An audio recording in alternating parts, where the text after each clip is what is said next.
Hello, hello les amis taureaux, ascendant taureau, signe lunaire en taureau, bienvenue pour cette guidance. Aujourd'hui, nous regardons quelle sera la bonne surprise qui vous attendra en décembre 2022. Alors bien sûr, cette surprise peut parler dès à présent à certains taureaux, puisque certains ne vivent pas au même rythme que les autres, et ça parlera à d'autres taureaux en fin décembre, voire au début janvier.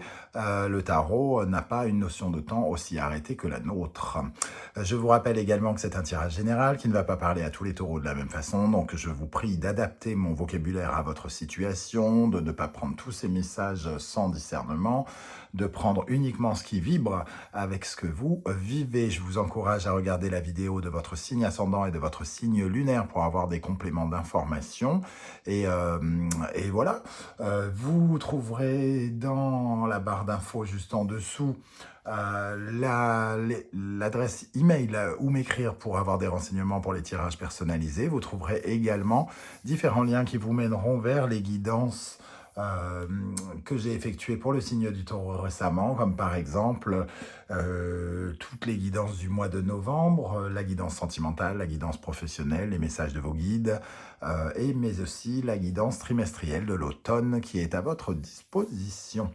On va pouvoir regarder l'énergie principale du tarot qui vous accompagnera pendant le mois de décembre. En attendant, n'hésitez pas à liker cette vidéo, à partager sur vos réseaux sociaux, à vous abonner si ce n'est pas déjà fait, et à laisser des commentaires pour m'encourager, pour m'aider, me soutenir. Je vous en remercie, c'est très important pour moi. Comme on peut le voir, cette carte est apparue, elle est sortie à l'endroit, donc je l'ai laissée à l'endroit, la hyène, qu'on verra ensuite. Ici, avec le tarot de Marseille, on voit le battleur et l'empereur, le message, la bonne nouvelle. Ici, c'est qu'un début de projet pourrait commencer à si ce n'est se concrétiser, en tout cas commencer à gagner en maturité, quelque chose qui commence, gagne en maturité.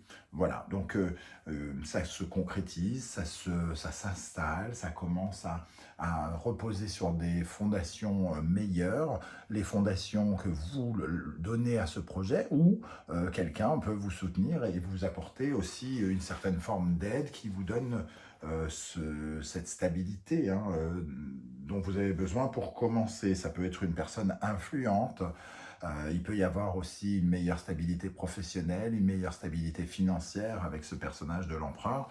On voit que peut-être quelqu'un peut s'intéresser à vos talents et croire en vos talents ici, puisque on voit l'empereur qui observe le battleur. Le battleur, c'est le nouveau départ, on va dire, dans un domaine ou un autre.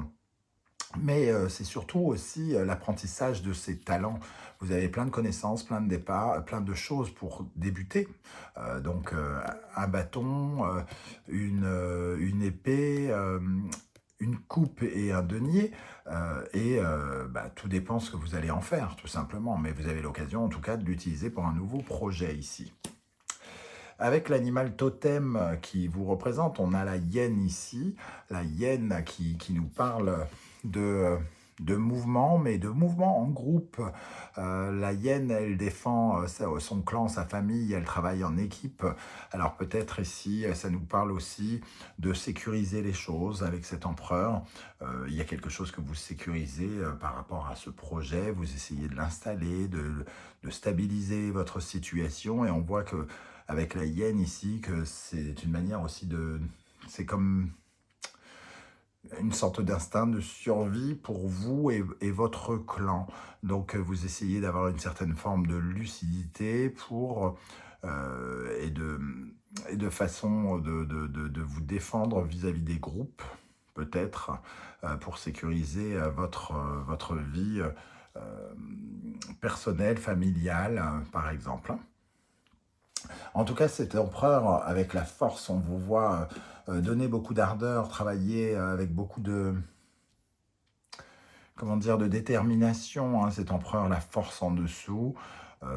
Il y a quelque chose à débuter qui demande peut-être beaucoup d'efforts, beaucoup de conviction, beaucoup de prendre ses responsabilités. Ici, il n'est pas question d'avoir juste du talent ou des compétences. Il y a aussi ici prendre des responsabilités, prendre les choses à bras le corps. dans une situation ou une autre, peut-être plus professionnelle pour certains. Avec l'oracle des miroirs, nous avons l'ouverture, la clairvoyance et l'énergie de la victoire. Alors, on voit avec cette ouverture le démarrage de quelque chose. Alors, je ne sais pas ce que vous débutez, amis taureaux, hein, tous, débutez pas tous la même chose. Vous n'allez pas tous avoir un nouvel emploi. Vous pouvez rentrer dans de nouvelles relations pour certains ou certaines. Cette ouverture, en tout cas, c'est la clé de la destinée, hein. On voit sur cette carte qu'il y a une clé et il y a aussi le mot destinée ici. Il y a des éclaircissements, des solutions qui sont trouvées pour plus de stabilité avec le 40 ici qui nous renvoie sur l'empereur. Et vous allez ressentir des choses avec cette clairvoyance. Vous allez ressentir, voir le soleil ici, la clairvoyance et la victoire. Vous allez suivre votre chemin, la bonne route avec beaucoup d'intuition. Comme l'intuition aussi animale ici de la hyène qui sait, qui sent comment dire, qui sent le côté, il y a un côté vital et on ressent quelque chose ici de cet ordre-là. La victoire, je la vois plus comme une certaine forme de détermination, comme des petits passages peut-être à avoir. C'est pas une victoire du genre gagner au loto, hein, mais quelque chose qui vous aide. Ici, la clairvoyance, c'est de l'intuition, c'est des ressentis, c'est des signaux qu'on vous apporte, que vous ressentez et qui vous permettent de peut-être de vous faufiler justement pour construire quelque chose. J'ai envie de dire même un peu rapidement, hein, il y a quelque chose qui se stabilise sans doute assez vite. Alors soit vous apportez énormément de compétences et de responsabilités, ou soit justement vous avez un très très bon feeling, un très très bon ressenti qui vous flairez les choses et vous trouvez facilement des solutions par rapport à ce qui se présente. Il peut y avoir quelque chose comme ça. Avec l'oracle bleu, avec l'ouverture, nous avons la stérilité. On voit que ce qui s'ouvre aussi, c'est le fait d'avoir eu le sentiment d'être stérile, de ne plus pouvoir rien donner, d'être, entre guillemets, j'allais dire bâillonnée, elle n'est pas bâillonnée, mais elle est quand même freinée ici, hein. On l'empêche de s'accomplir, de s'ouvrir, de fertiliser son monde, d'être créatrice.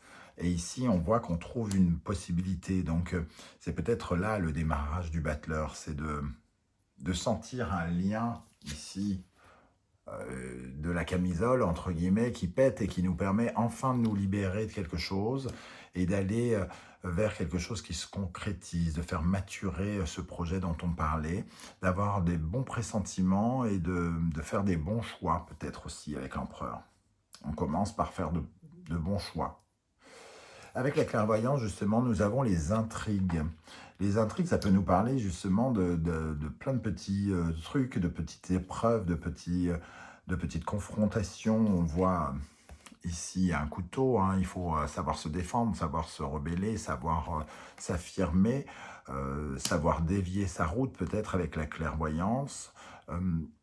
Les intrigues, ça nous parle de méfiance et de prudence, mais justement, vous avez la clairvoyance, vous sentez quand les choses arrivent, vous sentez quand le négatif est en train d'arriver, qu'un mauvais coup est sur le point d'arriver, et vous le déviez, et c'est pour ça qu'on a cette victoire. Donc, quelque part, vous avez un très bon pressentiments qui vous aident ici à avancer. Et avec la victoire, on a le patriarche, l'éléphant ici, quelque chose de solide qui se solidifie rapidement, qui apporte une certaine forme de sagesse. Avec la clairvoyance et patriarche, on parle vraiment d'ouvrir les yeux, comme avec ce soleil, de voir plus clair. D'ailleurs, on a aussi cette notion sur la hyène, ce côté sombre ici et le côté visible, comme si on allait voir davantage ce qui se passe pour pouvoir créer plus de solidité, plus de responsabilité, plus de puissance à installer. J'ai l'impression que vous arrivez quand même à prouver quelque chose à quelqu'un par rapport à un peu comme si on vous tendait des pièges pour mesurer un peu vos compétences ou vous tendez des pièges pour voir comment vous réagissez. Et j'ai l'impression que justement, vous réagissez bien et que c'est aussi ça qui ouvre le sentiment d'avoir été stérile, de ne pas avoir pu donner grand-chose, de ne pas avoir pu offrir vos qualités, votre don, votre personne au monde. Ok. Alors avec le Wandering Tarot, au centre de ce message, nous avons le 8 d'épée. On retrouve, je vais essayer de l'attraper, on retrouve ces énergies, hein, la stérilité, les pensées limitantes, quelque chose où on s'empêchait de penser correctement, on pensait négatif, on se disait qu'on était peut-être trop frustré, qu'on n'y arriverait pas, on s'envoyait des mauvais codes euh, qui nous empêchaient véritablement d'avancer. On ressent cette énergie ici sur laquelle on va devoir passer, se surpasser peut-être, hein. Et j'ai l'impression qu'on y arrive avec la présence de la victoire ici, l'empereur qui est vainqueur, hein, la plupart du temps, le patriarche ici qui domine. Pour moi, on arrive à dominer un peu ce sentiment de pensée limitante pour un peu plus s'épanouir et avoir davantage confiance en soi pendant le mois de décembre. Ici, nous avons la reine de coupe, la reine de bâton, le 4 d'épée, le valet de coupe, le 8 de denier, l'as de denier, le pendu, et pour terminer, le pape. Vous rentrez avec la carte de la reine de coupe, hein, pour ce mois, donc une envie d'être à la fois créatif, intuitif, donc l'intuition ici, l'envie de chercher quelque chose où on se sent bien, se sent mieux, plus en paix, plus serein, plus en confiance vis-à-vis des autres, plus en confiance vis-à-vis de soi, entouré de plus d'amour, dans de meilleures circonstances, dans de meilleures ambiances, j'ai envie de dire, d'aller mieux, de se sentir bien, de se sentir guéri quelque part, hein. On sent ce sentiment d'amour ici, hein, une volonté, la capacité ici, avec le valet de coupe, de créer quelque chose de nouveau. On a le valet de coupe avec l'as de denier, il y a quelque chose ici qui débute, qui peut créer un nouvel enthousiasme, un nouveau début de prospérité, quelque chose de concret, le battleur et l'as de denier, hein. Ça vient peut-être juste de commencer récemment, ça vous fait plaisir, semble-t-il en tout cas. Il va falloir très très vite lutter contre le sentiment des pensées négatives, limitantes. Vous avez la capacité ici avec la reine de bâton de dominer la situation, d'être efficace, d'avoir les bons mouvements, d'avoir les bonnes actions et de faire exactement ce que vous voulez. Il ne faudrait pas vous sentir un peu pendu ici et porter un regard négatif sur vous. C'est juste ça, hein, vous avez la force ici avec la victoire, le 8 de denier. Vous avez le courage, le perfectionnisme, l'esprit consciencieux. Vous pouvez travailler dur, travailler 2 fois plus, entre guillemets, exercer une certaine puissance, sortir beaucoup d'énergie. Vous êtes un bon guide avec le pape ici, même si vous avez envie et vous avez le sentiment d'avoir besoin de vous reposer avec ce 4 d'épée. Il y a quelque chose où on vous invite en tout cas à méditer, à porter un autre regard sur vos limitations parce que il y a quelque chose qui commence et qui vous offre une nouvelle chance ici d'être à nouveau stérile, à nouveau fertile, pardon. De vous libérer de vos pensées négatives et de vous permettre enfin de vous accomplir, de faire quelque chose. Alors, pour les taureaux, qu'est-ce qu'on a sur ce 8 d'épée? Quelle bonne surprise attend les taureaux en décembre. Qu'est-ce qu'on a sur le 8 d'épée pour les taureaux? On se réveille, voilà, le 8 d'épée. On comprend certaines peurs, on se réveille et on comprend que ça ne peut pas nous emmener très loin. On se libère, hein, ouverture, stérilité, on ressent cette libération avec l'ordre ici qui représente le jugement, hein, finalement. On a l'occasion, on reçoit comme des révélations, on comprend le soleil ici. Et ici, il y a les trompettes, hein, qui viennent nous réveiller de notre mort symbolique. Ok, qu'est-ce qu'on a avec cette as de denier? Qu'est-ce qui commence ici pour les taureaux? Isolement. Alors pour moi, c'est quelque chose qui nous sort de l'isolement. Et qui nous permet justement de redorer notre image ou notre sentiment ici d'accomplissement. On se sent davantage aimé peut-être. le doute. Alors, il y a quelque chose qui commence, mais on est encore, là, ici, on est un peu dans les énergies du passé, donc on a encore des doutes et on se sent un petit peu en retrait. Mais on va vite comprendre que ici, il n'y a pas à être en retrait, on a les compétences, on a les capacités de faire ce que l'on veut, et donc on a aussi la possibilité de travailler en groupe, de ne pas se sentir trop exclu ou de ne pas s'exclure soi-même, hein. Et on reçoit peut-être l'assentiment de quelqu'un d'influent ici qui peut nous aider ou nous faire comprendre des choses, parce que le battleur représente quelqu'un encore d'inexpérimenté qui a besoin de savoir, d'apprendre, hein. Alors, qu'est-ce qu'on a sur ce pape? Parce que vous rentrez avec la reine de couple, je vous le disais, besoin d'être soulagé, d'être guéri, de vous sentir aimé, et vous sortez avec le pape qui nous dit que vous corrigez quelque chose pendant le mois, hein. Vous corrigez une certaine forme d'erreur et vous remettez sur le droit chemin quelque part. Le pape, il est là pour valider quelque chose ou pour corriger quelque chose, pour apprendre et pour évoluer. Donc ici, on a l'impression quand même que vous, en tout cas, vous suivez la bonne route. Et vous éliminez une pensée limitante ici qui est peut-être là depuis très très longtemps. Qu'est-ce qu'on a justement sur ce pape? Une très belle carte d'évolution, hein, le pape, hein, qui fait progresser les choses aussi. Le pardon, ça nous parle de bienveillance aussi. Alors peut-être qu'on est resté... j'ai l'impression que peut-être vous êtes resté sur d'anciennes énergies, peut-être les intrigues ici nous disent que peut-être vous êtes méfiant ou prudent parce que vous avez vécu de mauvaises aventures avec d'autres personnes et que vous vous méfiez désormais et vous restez un petit peu en retrait. Ici, on vous invite au contraire à être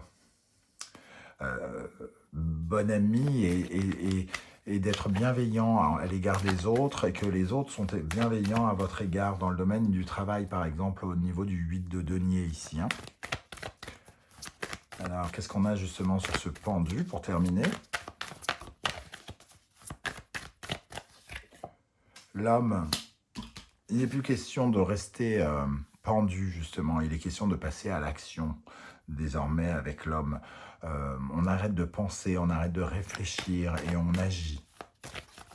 Et c'est plus le moment de rester en réflexion. On réfléchira plus tard avec le 4 d'épée ici. Et d'abord, on a des choses à faire, on a des choses à régler, on a des choses à prouver, à se prouver à soi-même aussi, quelque part. Donc, il y a une dynamique de mouvement et une mécanique aussi qui va vers le haut, hein. Cette flèche ici, le pape qui nous élève, et même ce drapeau blanc ici, quelque chose qui nous apporte de la hauteur. Prendre de la hauteur, voilà, prendre de la hauteur et des responsabilités. J'ai l'impression que c'est de ça dont il est question ici pour vous, les taureaux. Je ne sais pas comment ça va résonner par rapport à votre vie. Surtout, n'hésitez pas à commenter et à me dire comment ça résonne pour vous derrière l'écran de l'ordinateur ou du téléphone. J'aurai plaisir à vous lire. On se retrouve très très bientôt pour de nouvelles guidances. N'oubliez pas de liker cette vidéo, de la partager, de vous abonner. Si vous souhaitez faire un don, vous pouvez également le faire. Et nous, on se retrouve très bientôt. Merci d'être là, les taureaux. Prenez soin de vous. Ciao, ciao.